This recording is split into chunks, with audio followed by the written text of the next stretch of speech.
कई जगह दिव्य महापुरुषों के दर्शन हुए। दिन तो गंगा जी की धारा से 12-1 का समय होगा, जंगल ऐसे खंडहर बारंडा था, उसमें पड़े थे। देखा सामने से, पहले तो भारी सुगंध आई, मतलब ऐसी हमने कहीं सुगंध सृष्टि में देखी ही नहीं। फिर देखा गंगा की धारा से प्रकट हो रहे और हमारी तरफ आ, हम जैसे जैसे वो आते जा रहे वैसे वैसे जड़ होते जा रहे। हमारा शरीर हिल नहीं सकता, बिल्कुल जड़ता भाव एकदम। ज्ञान पूरा है, चेतना पूरी है, हिल नहीं सकते।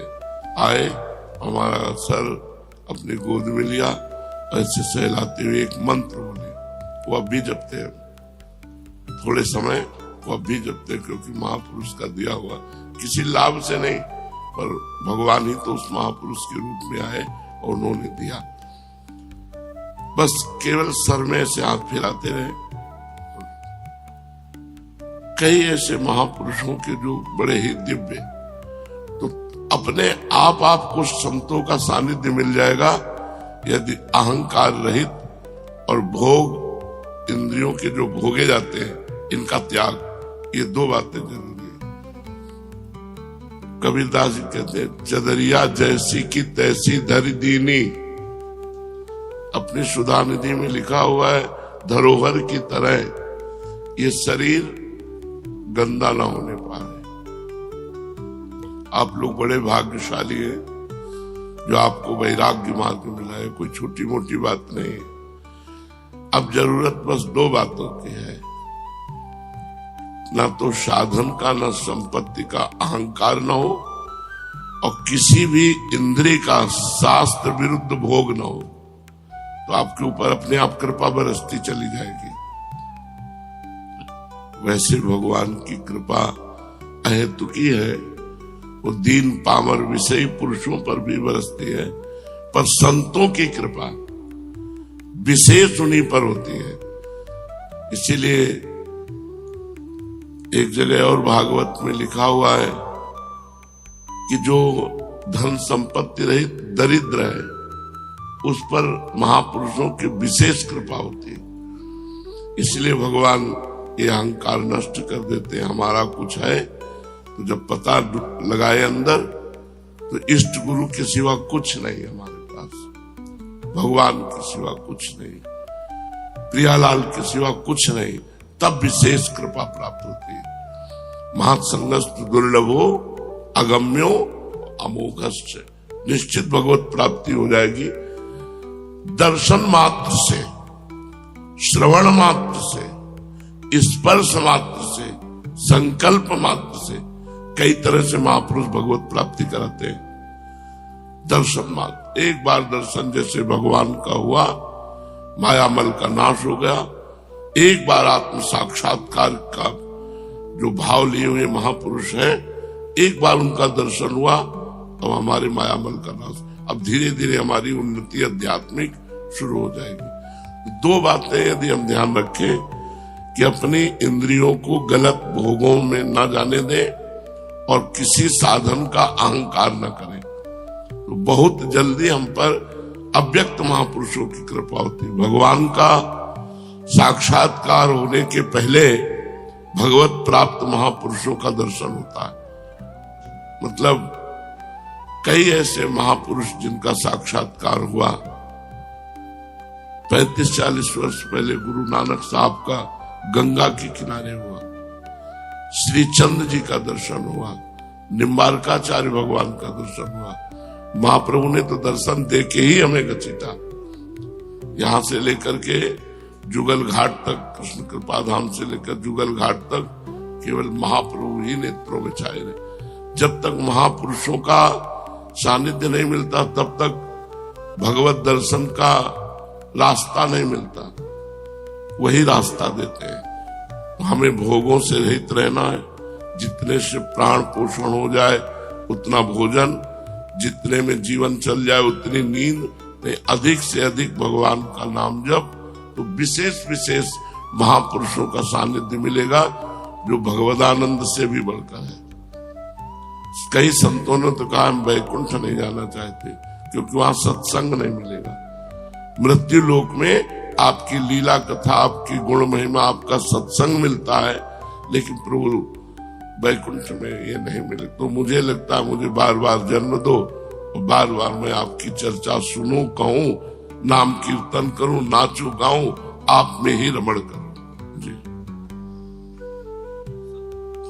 सत्पुरुष दीन वत्सल होते हैं। हाँ, अर्थात जो सांसारिक संपत्ति एवं साधन से भी हीन हैं, हाँ, उन्हें भी अपनाते हैं। हाँ।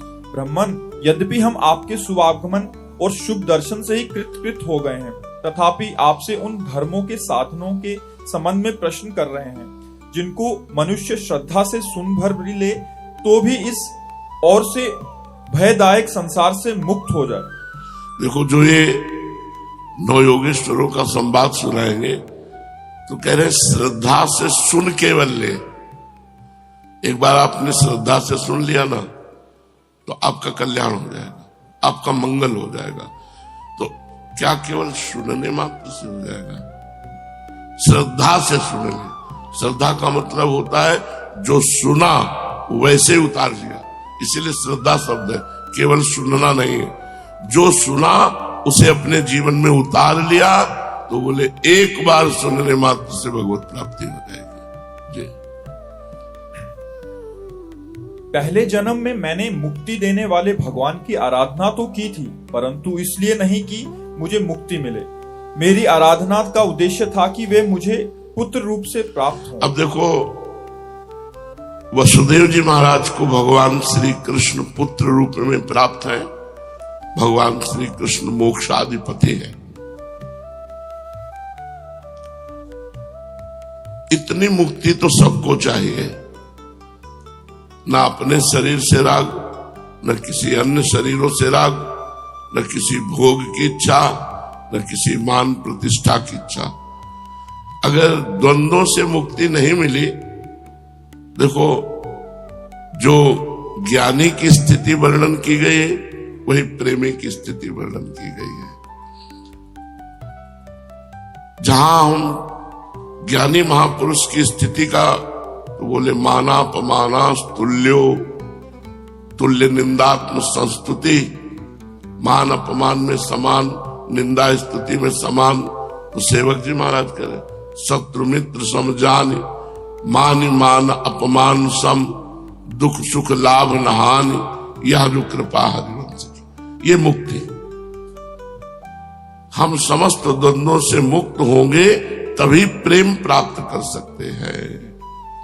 द्वंद्वों में पिसता हुआ व्यक्ति प्रेम का अनुभव नहीं कर सकता। द्वंद्वैर विमुक्ता सुख दुख संगई गच्छन्त मूढ़ा पदमव्ययम तत्, वो अव्यय पद का अधिकारी होता है, वो ज्ञानी विवेकी पुरुष जो मूढ़ता रहित है। जी।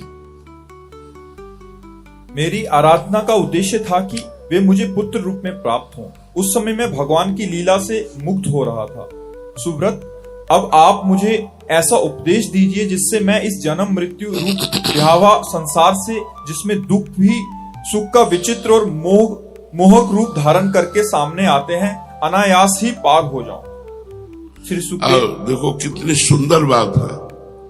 संसार का प्रत्येक सुख जिसे तुम समझते हो वो दुख है। टोटल दुखालयम अशाश्वतम।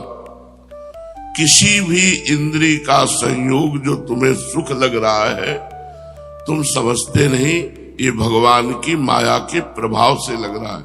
वस्तुता देखो, वसुदेव जी कह रहे हैं वो दुख रूप है और भगवान भी कह रहे हैं दुखालयम। तो हमें चाहिए जब हमारी इंद्रियां गलत चेष्टा, गलत मार्ग, गलत भोगों की इच्छा करें, उसी समय उनका दमन करें। इंद्रियों का दमन कैसे किया जाता है? नाम जब चल रहा है और बार बार वो हमारे अंदर इच्छा प्रकट हो रही है, उस इच्छा को बार बार हटा रहे हैं। नाम जब चल रहा है, माना ही नहीं अंत तक उस इच्छा को, तो वो इच्छा नष्ट हो जाएगी। वो 10 बार 100 बार मन पेश करेगा, हमें मानना ही नहीं। एक बार की बात कैकेयी जी ने हटा दी। मंथरा से कहा अगर दोबारा बोली तो तुम्हारी जबान काट लूंगी। जैसे दोनों आंखें व्यक्ति को प्रिय होती है, ऐसे मुझे भरत और राम प्रिय है। लेकिन जब दोबारा बोली तो कैकेयी जी काट नहीं पाई और उस बात को स्वीकार कर लिया। ये मन मंथरा की तरह सलाह देता रहेगा, आपको प्रपंच में फंसाता रहेगा। आपको काटना होगा भजन बल से। अगर आपका भजन नहीं चल रहा तो जो चल रहा है उसी का मनन हो रहा है, वो सब गंदा हो रहा है। आपको भगवदानंद का अनुभव नहीं हो रहा, उसका कारण है मन का विषयों का स्फुरण। जब तक ये बंद नहीं होगा, स्फुरण भी नहीं होता। ऐसा नहीं होता कि मन भूत भविष्य का चिंतन कर रहा है या भोगों का स्फुरण, कुछ नहीं, शांत जो चला रहे हो वही चल रहा है। पर ये आज थोड़ी चलेगा। अभ्यास योग युक्तेन चेतसा नान्यगामिना, जब हम बहुत अभ्यास करेंगे तब हमारे अंदर ये स्थिति आएगी कि शांत एकदम, बोलने का इच्छा नहीं, खाने की इच्छा नहीं, सोने की इच्छा नहीं, मिलने की इच्छा का नाश ही मोक्ष है, इच्छा ही बंधन है। सकल कामना हीन जे राम भगति रसलीन, जाहि न चाही कबों कछु, चाहना ही इच्छा ही यही बंधन है, यही भगवद विमुखता है। उत्तम बात है इच्छाओं का भगवान के चरणों में समर्पण कर देना। और कर पावे न कर पावे, आप तो वृंदावन वासी, विरक्त मार्ग भगवत उपासी, चाहे भले गृहस्थ हो लेकिन यहाँ सब विरक्त है, क्योंकि सब प्रियालाल के लिए आए हुए हैं। जी सुब्रत, अब आप मुझे ऐसा उपदेश दीजिए जिससे मैं इस जन्म मृत्यु रूप ब्यावा संसार से, जिसमें दुख भी सुख का विचित्र और मोहक रूप से धारण करके सामने आते हैं, अनायास ही पार हो जाऊं। श्री सुखदेव जी कहते हैं, राजन, बुद्धिमान वसुदेव जी ने भगवान के स्वरूप और गुण आदि के श्रवण के अभिप्राय से ही ये प्रश्न किया था। देवऋषि नारद उनका प्रश्न सुनकर भगवान के अचिंत्य अनंत कल्याणमय गुणों के स्मरण में तन्मय हो गए और प्रेम एवं आनंद में भरकर वसुदेव जी से बोले। नारद जी ने कहा, यदुवंश शिरोमणे, तुम्हारा ये निश्चय बहुत ही सुंदर है, क्योंकि ये भागवत धर्म के संबंध में है, जो सारे विश्व को जीवन दान देने वाला है, पवित्र करने वाला है। वसुदेव जी, ये भागवत धर्म एक ऐसी वस्तु है जिसे कानों से सुनने, वाणी से उच्चारण करने, चित्त से स्मरण करने, हृदय से स्वीकार करने या कोई इसका पालन करने जा रहा हो तो उसका अनुमोदन करने से ही मनुष्य उसी क्षण पवित्र हो जाता है, चाहे वो भगवान का एवं सारे संसार का द्रोही ही क्यों ना हो। कितनी बड़ी बात कह दी। भगवत द्रोही भी हो, विश्व द्रोही भी हो, अगर भागवत धर्म को श्रवण कर ले और कहीं पालन कर ले तो क्या करना है? अगर पालन कर ले तो और कुछ करना नहीं, वो भगवत प्राप्त हो जाएगा। और भागवत धर्म कोई कठिन वस्तु नहीं है। भागवत धर्म किसे कहते हैं, अभी वर्णन करते हैं। जिनके गुण, लीला और नाम आदि का श्रवण तथा कीर्तन पतितों को भी पावन करने वाला है, उन्हें परम कल्याण स्वरूप मेरे आराध्य देव भगवान नारायण का तुमने आज मुझे स्मरण कराया है। वसुदेव जी, अब देखो, तो अभी तक नारद जी क्या विस्मरण में थे क्या? नवम जब हम भगवत चर्चा सुनते हैं, जब भगवान की आप कोई बात करते हैं तो ऐसा लगता है कि मुझे अब स्मृति आई, जबकि स्मृति में ही डूबे हैं। नवम जैसे कुछ लोग कहते हैं कि मंत्र जपते हुए थकान लगती है, नाम जप करते हुए थकान महसूस होती है, पाप, अभी पाप है। नहीं, तुमसे सही कहते हैं, जलन महसूस होती है कि अभी वो भजन नहीं हो रहा, हाय हाय मचता है कि फिर रात आ गई, फिर दिन आ गया, अभी वो भजन नहीं हो रहा जो होना चाहिए। रात दिन भजन करने पर भी भजन की भूख ऐसी बढ़ रही कि लगता है सब बेकार, अभी वो भजन नहीं हो रहा, अभी वो बात नहीं हो रही। जब वो बात आती है तो वो सामने होते हैं, सामने होते होते उनका भी ऐसा रूप होता है कि अभी देखा ही नहीं, अभी देखा ही नहीं, मनो कबहू मिले ना। तो प्रेम में प्रेमी को कभी अन्य चिंतन करने का अवकाश ही नहीं मिलता, क्योंकि वो अपने ही विषय से इतना अतृप्त रहता है, इतनी भूख रहती, उसे अन्य विषय का कोई चिंतन करने का कहीं कोई भी गुंजाइश नहीं रहती। ये भागवत धर्म कोई असाधारण बात नहीं है, बिल्कुल साधारण बात है। अभी बताएंगे भागवत धर्म को स्वभाव से, संस्कार से, अनेक जन्मों की आदतों से, आपके मन से, तन से, वाणी से जो कुछ भी हो रहा है वो परम पुरुष भगवान को समर्पित कर दो। इसे भागवत धर्म कहते हैं। कुछ नहीं बताया कि ये करो, जो कुछ हो रहा है वो सब भगवान। यत करोषि, गीता जी में भगवान ने कहा यत करोषि, जो कुछ कर रहे हो वो भगवद अर्पणमस्तु, राधा वल्लभ अर्पणमस्तु, कृष्णार्पणम। अरे बड़ा लाभ है इसमें क्या, निश्चित भगवत प्राप्ति। जो भी किया, घर गृहस्थी, परिवार, व्यापार, नौकरी, सब भगवद अर्पणमस्तु। वसुदेव जी, तुमने मुझसे जो प्रश्न किया है इसके संबंध में संत पुरुष एक प्राचीन इतिहास कहा करते हैं। वह इतिहास है ऋषभदेव जी के पुत्र 9 योगेश्वरों का और महात्मा विदेह का शुभ संवाद। तुम जानते ही हो कि स्वांभु मनु के एक प्रसिद्ध पुत्र थे प्रियव्रत। प्रियव्रत के आग्निद्र के नाभि के पुत्र हुए हैं ऋषभदेव जी। शास्त्रों ने उन्हें भगवान वासुदेव का अंश ही कहा है। मोक्ष धर्म का उपदेश करने के लिए उन्होंने अवतार ग्रहण किया था। उनके 100 पुत्र थे और सबके सब वेदों के पारदर्शी विद्वान थे। उनमें सबसे बड़े थे राजऋषि भरत। वे भगवान नारायण के परम प्रेमी भक्त थे। उन्हीं के नाम से ये भूमिखंड, जो पहले अजनाब वर्ष कहलाता था, भारतवर्ष कहलाया। ये भारतवर्ष भी एक अलौकिक स्थान है। अलौकिक स्थान। महाभारत में हमने पढ़ा कि इसमें जन्म होना बहुत सुकृतवानों का काम। गंगा यमुना के मध्यवर्ती देश में, भारत में भी गंगा यमुना के मध्यवर्ती क्षेत्र में वास करना या जन्म लेना ये बहुत सुकृतवानों का। भारत पर जन्म, भारत में ये धर्म प्रधान देश है, यहाँ भगवत प्राप्ति का मार्ग है, अन्यत्र नहीं। अन्यत्र तो भोग विलासिता और नरक स्वर्ग बस इतनी चर्चा है, भगवत प्राप्ति या मोक्ष आदि की चर्चा नहीं। ऋषि भरत ने सारी पृथ्वी का राज्य भोग किया, परंतु अंत में इसे छोड़कर वन में चले गए। वहां उन्होंने तपस्या के द्वारा भगवान की उपासना की और 3 जन्मों में भगवान को प्राप्त हुए। भगवान ऋषभदेव जी के शेष 99 पुत्रों में 9 पुत्र तो इस भारतवर्ष के सब और स्थित 9 द्वीपों के अधिपति हुए और 81 पुत्र कर्म कांड के रचयिता ब्राह्मण हो गए। शेष 9 सन्यासी हो गए। वे बड़े ही भाग्यवान थे। उन्होंने आत्मविद्या संपादन में बड़ा ही परिश्रम किया था। अब देखो, यहां ध्यान देना है, परिश्रम शब्द है। भगवान की कृपा से साधन में तन्मयता होती है। बिना साधन के कृपा का अनुभव आज तक किसी को नहीं हुआ। साधन का अहंकार होने पर कृपा का अनुभव किसी को नहीं होगा।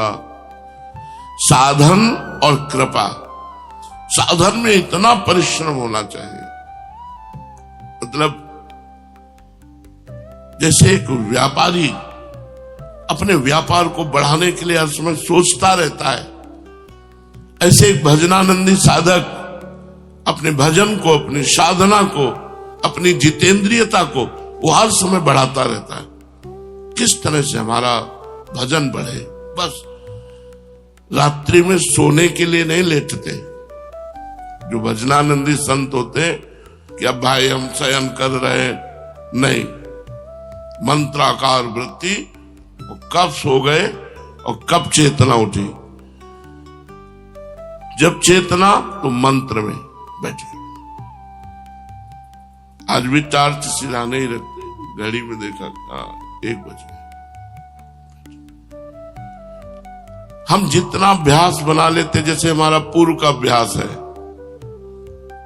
तो वो अभ्यास अब भी शरीर महान कष्ट में होने पर भी वो अभ्यास मुझे चैन नहीं लेने देता। मुझे चैन नहीं लेने देता कि हम अब परे हैं। परिश्रम, देखो क्या शब्द लिखा है, उन्होंने आत्मविद्या प्राप्त करने के लिए बड़ा परिश्रम किया। भगवान परिश्रम देख के रिझते, ध्यान रखना। प्रमाद देख के, आलसी देख करके, सेवा चोर नहीं, ये काम चोर जिसे कहते हैं। कि भैया यशोदा लाला को देखा कि बड़ी उद्दंडता कर रहा है, माखन खाए तो बात अलग, पूरे आंगन में फैला रहा है, और हमने डांटा तो डर भी गया है। अब डरने से कहीं भाग न जाए, तो उखल में बांधने के लिए पहले पकड़ना जरूरी है। तो दौड़ी, वहां बहुत महिमा की बात वर्णन करते हैं। भगवान दौड़ रहे, छोटे बाल गोपाल, भैया यशोदा भारी स्थूल नितंब और शरीर भारी, नंदरानी है, पसीना पसीना हो गया, चोटी के फूल गिर रहे, लेकिन लालन हाथ में नहीं आ रहे।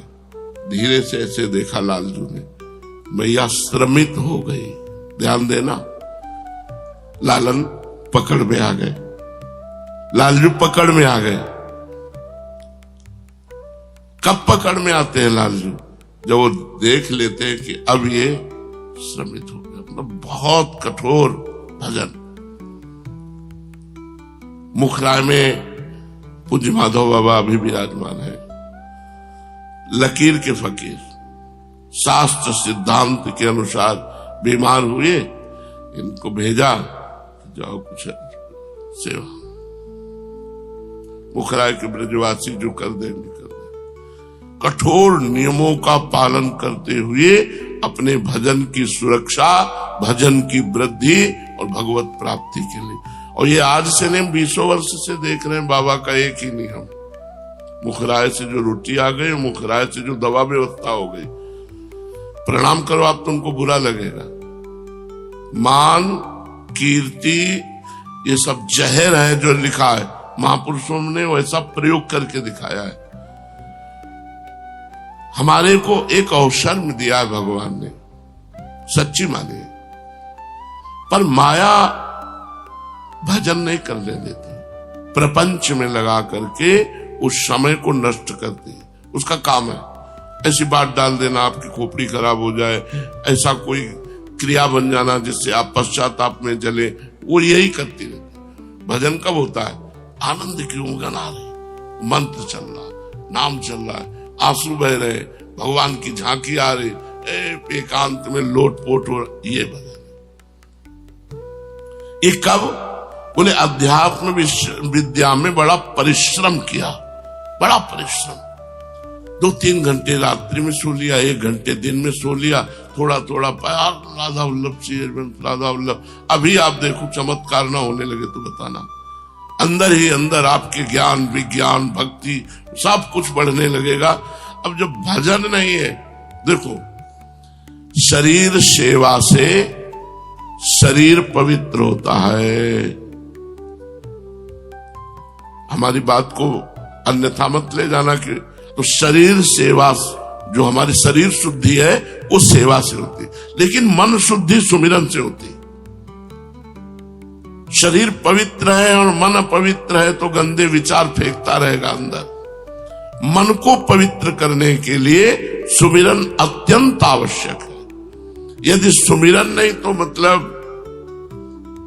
फिर बात बनी नहीं। जैसे कोई भी पंछी आकाश में उड़ेगा तो 2 पंखों से उड़ेगा, ऐसे सेवा और सुमिरन ये हमारे पंख हैं जिनके द्वारा हम भगवत प्राप्ति करते हैं। केवल सुमिरन में बैठे रहे तो शरीर निर्वाह नहीं होगा। बड़े बड़े सिद्धों को भी हमने देखा है हाथ पैर हिलाते हुए। तो हम शरीर से सेवा और मन से निरंतर भजन और भोगों का संपूर्ण त्याग, यही परिश्रम है। बोले बड़े परिश्रम से अध्यात्म विद्या प्राप्त की। तो जब तक हम आलसी, प्रमादी, भोगी, तो फिर भगवान के मार्ग के पथिक कैसे बनेंगे? हमको चाहिए बिल्कुल जान की बाजी लगा दे, जीवित मर जाए उलट आप में समाए, यह दिलगिरी है। जिंदा मर जाना, जैसे मरे हुए पुरुष में इच्छा नहीं होती, ऐसे जीवित हमारे अंदर कोई इच्छा नहीं, एकमात्र भगवान के भजन की इच्छा। हम आपसे हृदय की बात कहते हैं कि भगवान के मिलन की चाह से भी बढ़कर बात है भगवान के निरंतर भजन की चाह।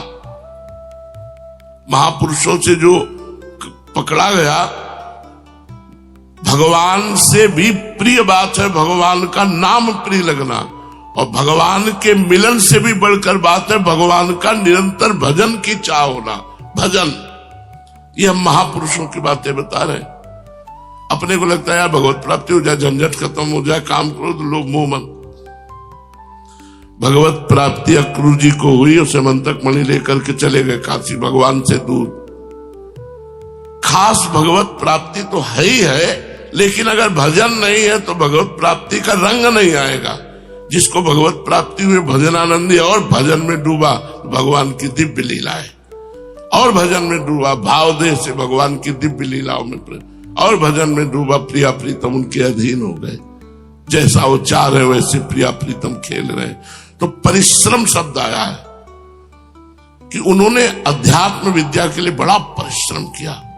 आप इस सुबह से लौटकर शौच स्नान आदि क्रिया, ये सब भजन है, क्योंकि हम प्रभु के लिए कर रहे हैं। तो हमें चाहिए आलस्य और प्रमाद छू न जाए, और खान पान से थोड़ा उदासीन रहे। भजन सरस, भोजन जिसका नीरस, पक्की बात समझ लो। और जिसका भोजन सरस उसका भजन नीरस। परिश्रम शब्द है, अगर आप साधना में परिश्रम नहीं करेंगे तो प्रमाद स्थिति आपके अंदर रहेगी, शरणागत स्थिति नहीं। ध्यान रखना, एक शरणागति के बहाने प्रमाद को पुष्ट करते रहते हैं। काहू के बल भजन को, काहू के आचार, व्यास भरोसे कुंवर के, सोवत पांव पसार। ये दोहा किस कोटि का भरोसा है वह अभी नहीं। संपूर्ण रागों का त्याग होकर लाडली के चरणों की ठसक, यही तो भजन है हर समय, हर समय। हमें प्रमाद स्थिति नहीं धारण करनी, हमें परिश्रम करना, पसीना चुहाना है भजन में। जब कर बार बार मन हटता है, बार बार नाम जप, हृदय जलता है, हम उसे सहेंगे। काम क्रोध जला रहे, हम उसे सहेंगे। हम भूख प्यास सहेंगे, हम रात में जगेंगे, डट के भजन करेंगे, और इसी जन्म में प्रियालाल को प्राप्त होंगे। जी। शेष 9 सन्यासी हो गए। वे बड़े ही भाग्यवान थे। उन्होंने आत्मविद्या के संपादन में बड़ा ही परिश्रम किया था, और वास्तव में वे उनमें बड़े निपुण भी थे। वे प्रायः दिगंबर रहते थे और अधिकारियों को परमार्थ वस्तु का उपदेश किया करते थे। उनके नाम थे कवि, हरि, अंतरिक्ष, प्रबुद्ध, पिपलायन, आबिर्होत, द्रुमिल, चमस, करभाजन। वे इस कार्य कारण और व्यक्त अव्यक्त भगवत स्वरूप जगत को अपने आत्मा से अभिन्न अनुभव करते हुए पृथ्वी पर स्वच्छंद विचरण करते थे। उनके लिए कहीं भी रोक टोक न थी, वे जहां चाहते चले जाते। देवता, सिद्ध, साध्य, गंधर्व, यक्ष, मनुष्य, किन्नरों, नागों के लोकों में तथा मुनि, चारण, भूतनाथ, विद्याधर, ब्राह्मण, गौओं के स्थानों में वे स्वच्छंद विचरते थे। वसुदेव जी वे सब के सब जीवन मुक्त थे। एक बार की बात है, इस अजनाब भारत वर्ष में विदेहराज महात्मा निमि बड़े बड़े ऋषियों के द्वारा एक महान यज्ञ करा रहे थे। पूर्वोक्त 9 योगेश्वरों द्वारा स्वच्छंद विचरण करते हुए उनमें उनके यज्ञों में जा पहुंचे। वसुदेव जी वे योगेश्वर भगवान के परम प्रेमी भक्त और सूर्य के समान तेजस्वी थे। उन्हें देखकर राजा निमि, आहवनीय आदि मूर्तिमान अग्नि और ऋत्वज आदि ब्राह्मण सब के सब उनके स्वागत में खड़े हो गए। विदेहराज निमि ने उन्हें भगवान के परम प्रेमी भक्त जानकर यथा योग्य आसनों पर बैठाया और प्रेम तथा आनंद से भरकर विधि पूर्वक उनकी पूजा की। वे 9 योगेश्वरों अपने अंगों की कांति से इस प्रकार चमक रहे थे मानो साक्षात ब्रह्मा जी के पुत्र सनकादि मुनीश्वर ही हों। राजा निमि ने विनय से झुककर परम प्रेम से उनसे प्रश्न किया। विदेहराज निमि जी से कहते हैं, भगवान, मैं ऐसा समझता हूं कि आप लोग मधुसूदन भगवान के पार्षद ही हैं, क्योंकि भगवान के पार्षद संसारी प्राणियों को पवित्र करने के लिए विचरण किया करते हैं। जीवों के लिए मनुष्य शरीर का प्राप्त होना दुर्लभ है। यदि ये प्राप्त भी हो जाता है तो प्रतिक्षण मृत्यु का भय सिर पर सवार रहता है, क्योंकि ये संबंधुर है। इसलिए अनिश्चित मनुष्य जीवन में भगवान के प्यारे और उनके प्यार करने वाले भक्तजनों का, संत जनों का दर्शन तो दुर्लभ ही है।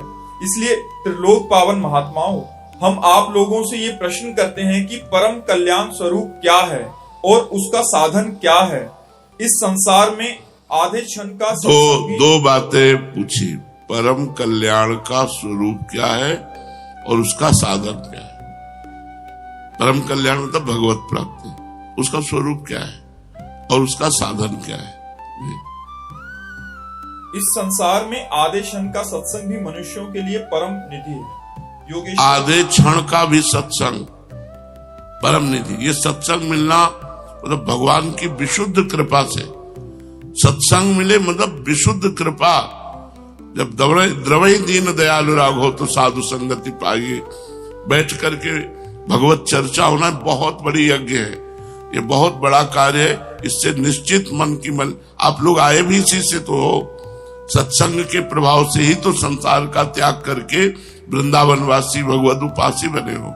जी योगेश्वरों, यदि हम सुनने के अधिकारी हों तो आप कृपा करके भागवत धर्म का उपदेश कीजिए, क्योंकि उनसे जन्मादि विकार से रहित एक रस भगवान श्री कृष्ण प्रसन्न होते हैं और उन धर्मों का पालन करने वाले शरणागत भक्तों को अपने आप तक का दान कर देते हैं। देवऋषि नारद जी ने कहा, वसुदेव जी, जब राजा निमि ने उन भगवत प्रेमी संतों से ये प्रश्न किया, तब उन लोगों ने बड़े प्रेम से उनका और उनके प्रश्नों का सम्मान किया और सदस्य तथा ऋत्विज के साथ बैठे हुए राजा निमि से बोले। पहले उन 9 योगेश्वरों में से कवि जी ने कहा, राजन, भक्तजनों के हृदय से कभी दूर न होने वाले अच्युत भगवान के चरणों की नित्य निरंतर उपासना ही संसार में परम कल्याण, आत्मिक क्षेम है और सर्वथा भय शून्य है। हाँ, परम कल्याण क्या है? 9 योगेश्वरों में जो पहले योगेश्वर बोले, नित्य निरंतर, नित्य शब्दों का सारा खेल है, नित्य निरंतर भगवान श्री हरि के चरण कमलों की उपासना। कभी हम लीला गायन कर रहे हैं, कभी सेवा कर रहे हैं, कभी नाम जप कर रहे हैं, कभी नाम कीर्तन, नित्य निरंतर केवल उन्हीं की, भगवान श्री हरि। देखो, आस्वादनीय तो हरि ही है। आस्वादन केवल किशोरी जो करती है।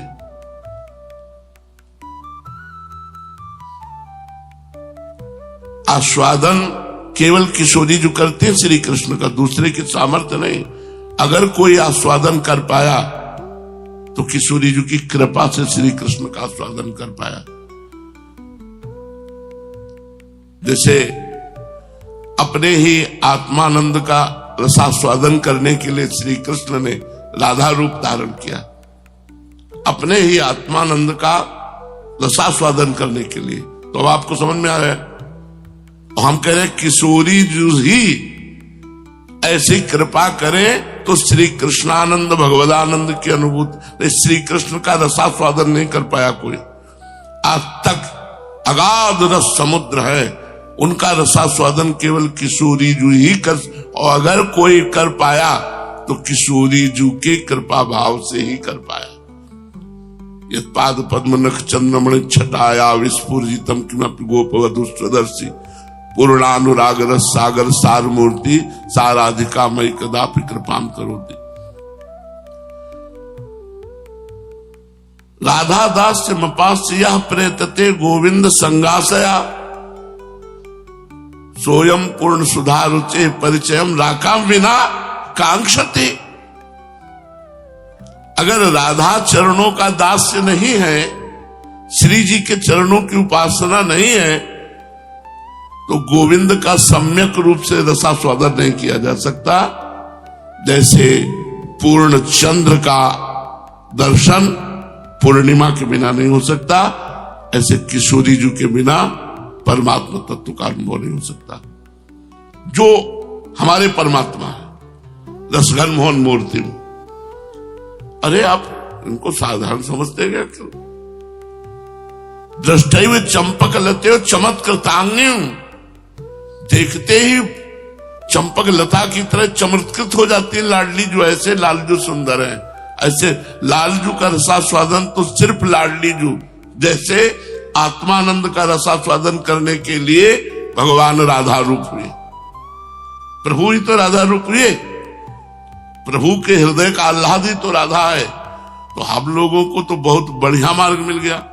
अगर राधा दास नहीं है तो मोहन का स्वादन नहीं, और राधा दास से जो है वो मोहना स्वादिते स्वयं राधा दास का रसास्वादन पर ब्रह्म परमात्मा रसघन मोहन मूर्ति श्री लालजू महाराज करते। तो श्री जी के चरणों का आश्रय लेकर निरंतर हरि की नित्य निरंतर उपासना, यही परम कल्याण का स्वरूप है। नव योगेश्वरों ने बताया नित्य निरंतर भगवान श्री हरि के चरण कमलों की उपासना ही परम कल्याण है, ये श्रेय है, यही श्रेय है।